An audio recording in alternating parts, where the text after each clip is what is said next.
I think if I hear you call me Becky one more time, six-pack, I'm gonna pop your tops. All six of them.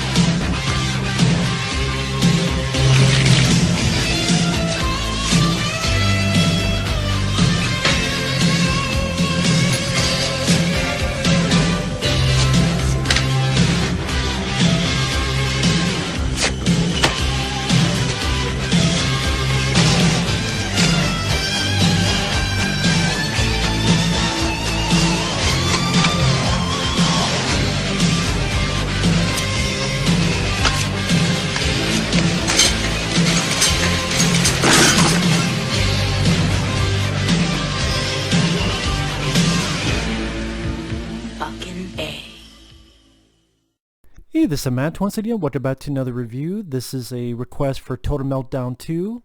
Thank you for that, for joining my Patreon. If anyone wants to join my Patreon, or if you want to request a review of a movie, topic, review of pretty much whatever, you send in my PayPal or join my Patreon. The links to both of them are down below. But the review for today for Total Meltdown 2 is Drunken Master from 1978. And to be perfectly honest, I had never seen this film all the way through until now. Even though I am a big Jackie Chan film. Just so many films, so little time. But Jackie Chan is one of those guys that the first time I knew about him was when Rumble in the Bronx came out. I believe it was on ABC. They were doing some program on Jackie Chan, and I remember the program going something like, Seagal is a sissy, Stallone is a wimp, even Arnold Schwarzenegger is an amateur compared to the truly last action hero. This is what the news program was saying. I forget, I swear it was like on ABC or something, like they were building up Jackie Chan, and then Jackie Chan showing scenes and talking about Rumble in the Bronx. But I think I saw that film on VHS, really enjoyed it. I'm like, who is this guy? And then it led to Super Cop and Operation Condor and then Mr. Nice Guy and more. Rush Hour films, at least the first two. And I have seen some of his older stuff, like Legend of Drunken Master, the sequel. I remember liking that. But just never go around seeing the first one. And I liked it. There's many other Jackie Chan films I enjoy more, like the stuff I mentioned. But it was nice to see. I know before this he had done Snake and the Eagle Shadow. That and this really kind of was the rocket that catapulted Jackie Chan's career. Because at the time, many people were trying to be Bruce Lee. And even Jackie Chan, they tried to make him like Bruce Lee. They did, what was the name, like Fist of Fury 2, or no, like New Fist of Fury. It's called like New Fist of Fury, trying to make him like a Bruce Lee type. And even Jackie Chan said, that's not me. That's not me. And I want a mixed comedy. Which nowadays is easy to understand. You see multiple upon multiple examples of that. But back then was a new thing to mix comedy and martial arts in this manner. And this was directed by Yuen Woo-ping. If you don't know who that is, Yuen Woo-ping would go on to choreograph the martial arts in the Matrix films, Jet Li's Fist of Legend, and many others. And he directed this. So him and Jackie Chan, they have some really good fights choreographed. Jackie Chan, top of his game and his movements. The story, fairly simple. Jackie Chan's a guy who's a bit cocky. At the beginning, he's even teaching this overbearing teacher a lesson and humiliates him. He plays keep away with the guy's hat. He makes advances on this lady, and then this older lady stops him, and he finds out later that he's actually related to them, and he's very shocked and humbled by that. His father wants him to shape up or ship out, because another thing that happens is this one asshole is messing with this guy, and Jackie Chan comes in to help him out. And I could go in depth on the fight scenes, the choreography, but really it's best to just watch them on your own, because of the smooth fluidity and the mixture of comedy and humor, is very nice to see. Because you could really tell Jackie Chan was inspired by the films of Charlie Chaplin, Buster Keaton, even maybe a little bit of Fred Astaire, with the movements, and then Chaplin, Keaton of the comedy. This is a guy that would have worked well as a silent comedic movie star. Only here you can have some kick-ass action to go with it. And of course, back in the day, so you use like the snake techniques and... But yeah, the father of Jackie Chan's character is getting fed up with this and says, no, you're going to train with this one guy. And Jackie Chan's like, oh, I don't know. A lot of people don't like him. They say he's a hard ass. He's too tough. There's a point where in a restaurant, he's fighting these guys, and this older guy helps him out. Oh, this beggar. And it's actually the guy who's going to train him. And the interesting thing about this guy is usually the master or the trainer was a bit of a mean hard ass. This guy doesn't really do that. I mean, yeah, he'll maybe humorously beat up on Jackie. Like Jackie Chan's trying to fight him, he's biting his hand. But he's never that mean or rude. It's... When I think of the hard ass master, I think of what we see later in Kill Bill, the Kill Bill films. And Tarantino has, oh, this is the master that trained Uma Thurman's character. And how harsh he was to Uma Thurman's character. This guy's not harsh at all. There's even a point where he thinks Jackie Chan is drowning in his barrel, and he's very, like, afraid. So I like that the guy, that was a nice little different take. Granted, I would see that in other films like Kickboxer. I mean, the guy who trained Van Damme in Kickboxer was not a mean guy. So I guess not the first time I've seen that. But, it's... Of these old kung fu movies, that was nice to see.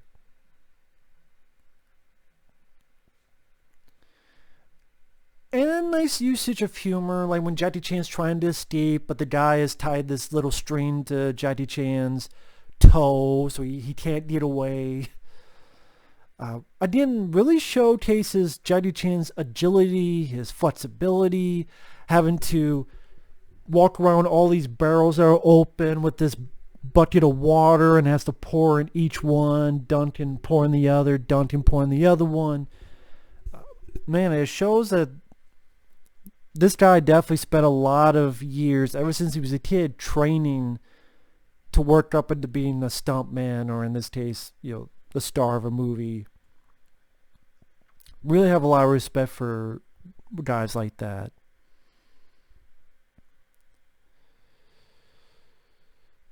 And Jackie Chan tries to escape again, but then you have our bad guy, this fighter who's nicknamed Thunderfoot, and beats the fuck out of Jackie. Humbles him. As the Iron Sheik would say, put you in the table clutch and fuck you and make you humble. Great, he doesn't fuck Jackie, but he beats him and makes him humble. And then, I'm a sucker for training scenes, training montages, because I grew up with that. Granted, the guy I grew up with the most was not Jackie Chan, and not even Bruce Lee. It was Jean-Claude Van Damme, which a lot of people slight and don't care for Van Damme. I'm a huge Jean-Claude Van Damme fan. He's the martial artist I grew up with the most. Like I grew up with a lot of action guys: Dolph Lundgren, Chuck Norris, Jeff Speakman, early Steven Seagal, as well as but Stallone, Schwarzenegger, but Stallone and Van Damme were the guys I grew up even the most. I watched the other guys, but those are the two I watched the most. And I love Bloodsport. I love Kickboxer. Hard Target's my personal favorite movie. But it's still nice seeing films like this and different types of training in these sequences.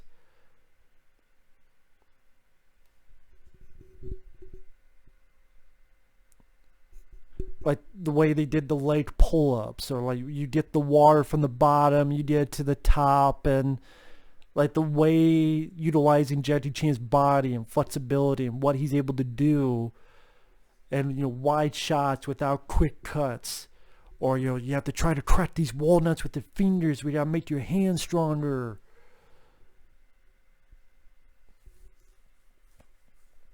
Some of the fight scenes, how they utilize the comedy, like this one guy that's trying to use his head, and Jackie Chan's trying to block the guy's head and use it against him, and even gets a fucking mallet that Gallagher would use to smash watermelons. Smack to the guy in the head, and you're not supposed to take it seriously. I mean, when the guy at the end, he has these bumps on his head like a Saturday morning cartoon. And that's the thing with Jackie Chan, is that they're definitely fun films not all of them, but a lot of them are. And you would watch Jet Li or something for the more serious, but the more goofy comedic you watch Jackie for. And ultimately the guy would start teaching the drunken boxing technique. And it was entertaining to see Jackie do that. Like utilizing these stools and utilizing the stick and staff, and way you're moving your body to kind of get away from the punches and use your momentum. And I can't do it, but it's a cool different type of technique that I'm sure others have done it, but the only person I visualize that technique is Jackie Chan. So whether people did it before and after, Jackie Chan really made the drunken technique his own. And when you would play video games, I guarantee you, many video games would have a fighter that would do that. A lot of fighting games, I guarantee you their inspiration was Jackie Chan in this and The Legend of Drunken Master. Or Drunken Master 2. So it was cool to see that influence, and again, throughout video games and other stuff. And then Jackie Chan would kind of do that in Forbidden Kingdom, but that movie's a piece of shit. I'm sorry, I hate that fucking movie. I would say I like Legend, the sequel, more than this. I think because they were able to even up the action even more. Like the finale of Legend Drunken Master isn't... The action scenes in Drunken Master 2, also known as The Legend Drunken Master, are insane. I mean, there's a scene where he's literally fighting like 100 guys, I swear, in this one warehouse, who all got like staffs and sticks, and he's fighting them all off. Or the finale, and all the stuff he's able to do. Really well done, insane stuff. The stuff in this is good, but I think they were able to amplify it even more so in the second one. So I would put that above this. But this is still, if you like Jackie Chan, you want to see one of the introductions to Jackie Chan. One of my only issues is the dubbing. I'm not sure about the dubbing. I mean, granted, you can watch it with the subtitles, but even then, when he's having the fight with the bad guy at the end, and some of the moves he does, it's like, that's old woman on toilet. This is old woman's toilet seat. Some of the humor didn't work for me in the movie. I'll say that. Stuff like that didn't work. Just didn't find it funny. I'm like, I get it's supposed to be silly, goofy, but I'm like, oh, that's a bit too stupid. Too much of a groaner for me.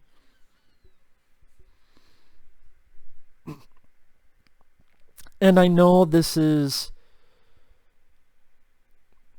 What's the term I'm looking for? non-consequential. It's not important for a lot of people. It's pithy. There's another thing I'm looking for, another terminology. Yeah, that it won't mean much for most people, but if you don't do an English dub, I'd rather have Jackie Chan himself voice the character.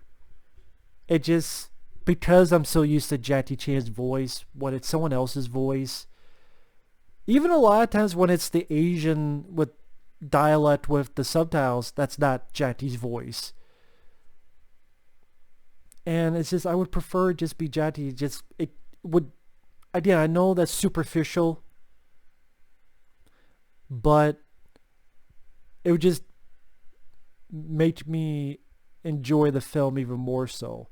I mean, that's one of my only complaints about Police Story 1 and 2, which are great Jackie Chan films. One of my only complaints is I wish Jackie Chan would do the English dub of those characters. He could do it today even. And I think that would have been nice. Again, I know that's superficial, but that's how I honestly feel. So, I do wish it was Jackie Chan. You know, he could go back and, you know, dub some of this stuff with the English. Some of the comedy didn't work 100% for me. But again, to see Jackie Chan in his heyday, before he really rocketed it, even before his heyday, when he was starting to rocket up his popularity, to see where it came from, to see the beginning of the man.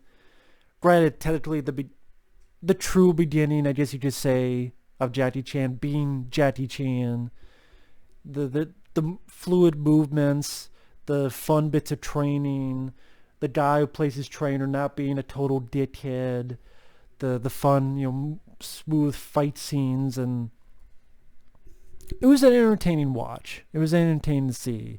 Again, would not be my favorites list. Personally, that'd be, you know, Rumble in the Bronx, Super Cop, Jackie Chan's First Strike, movies of that nature.